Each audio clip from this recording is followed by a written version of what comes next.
person standing next to me is a lady called Gemma, and she's from the Bristol Nature Network, which is for young adults in the city who are really interested and passionate about nature. So welcome along. Nice to see you, Gemma.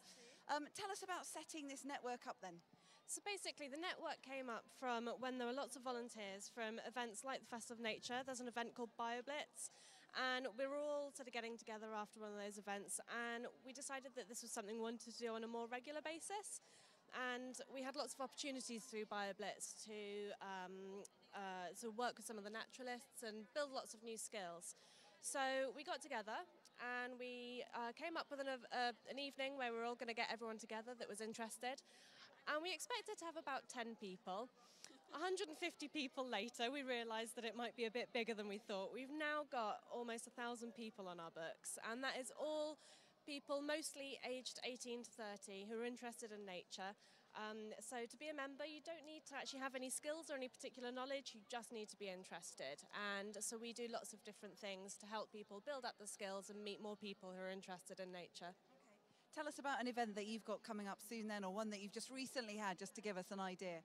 Okay, so we've got coming up a couple of training events hosted by Bristol Naturalist Society. So they are people who are very, very knowledgeable about nature in the Bristol area, and they're coming along to show us some of their skills and how to identify things. So we've got a series of courses on wildflower identification, grasshoppers, bugs, snails, spiders, you name it. We've got an ID course for it.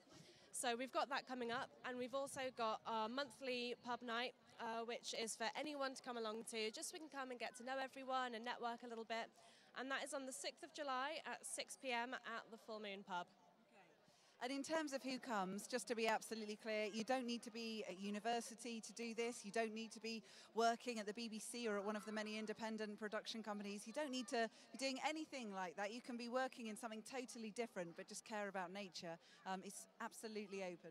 Absolutely, yeah. So we have got lots of people who work at the BBC or are interning or are students, but I myself, I'm an administrator, and we've got bankers, unemployed people, parents, loads of different types of people. So you really don't have to be in the industry. It's an opportunity to meet people and learn. That's all it is. In terms of what else it's given you, I wonder, what you personally have enjoyed as a part of this network. It gives me a chance to meet lots of different people, and also just more opportunities to engage with the natural environment around me. The ID walks often take us to beautiful parks in Bristol that you might not know about. So I didn't realise that Snuff Mills was a 15-minute bike ride from my house, and now I know about it and its wildlife. Did you see any kingfishers there? We did see a kingfisher. That is one of the most incredible spots for anyone who hasn't been on that walk along next to the River Frome. It's amazing. I spent probably 30 years of my life never seeing a kingfisher, probably more than that actually. And I went along there in one day and I had 7 sightings of a kingfisher or kingfishers, I'm not quite sure. It's an amazing place. Absolutely, and it just goes to show that you do not need to leave the city to have an amazing wildlife experience. There's so much in Bristol to see. Yeah. Tell us about another of your favourite spots, if you would. I live very close to Stoke Park, and it's amazing. You can walk in it for hours, and it just goes on and on.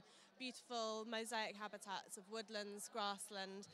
There's a little stream there, which means that there's so much diversity of wildlife there. It's a great spot. It is. I mean, it's one of those places that I'm prepared to bet there are a fair few people who've gone along the M32, they've seen the big yellow house on the side if you're heading out of Bristol, up on the hill on the left, and maybe not realise that the grounds around that's Stoke Park. And you can go there, go to Lockleys, and you can just have a little wander around.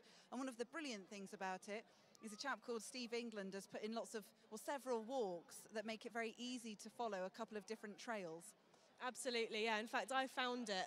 One day I was having a terrible day and I just decided I wanted to go to a big green space somewhere. So I just looked on Google Maps and walked to the closest green space I could, and I discovered it, and it was fantastic. So yeah, there's lots of amazing places like that. So I know you've got a piece of paper here. This is always handy. Sometimes it helps to see the names of things to make it lodge in your head. So you're looking out for Bristol Nature Network. Yep, so this is our Facebook group. It's a very active group. Lots of people post things that they found that they want to identify. Lots of volunteering opportunities get posted on here, and lots of fun nature chat. And we've also got a Twitter handle as well, so there it is. At BrisNatureNet, so at BrisNatureNet. Gemma, thank you. Really nice to meet you, and well done on setting up with other people, but such a brilliant group and a chance to network and learn stuff. It's really nice to have a chat with you. Thank you.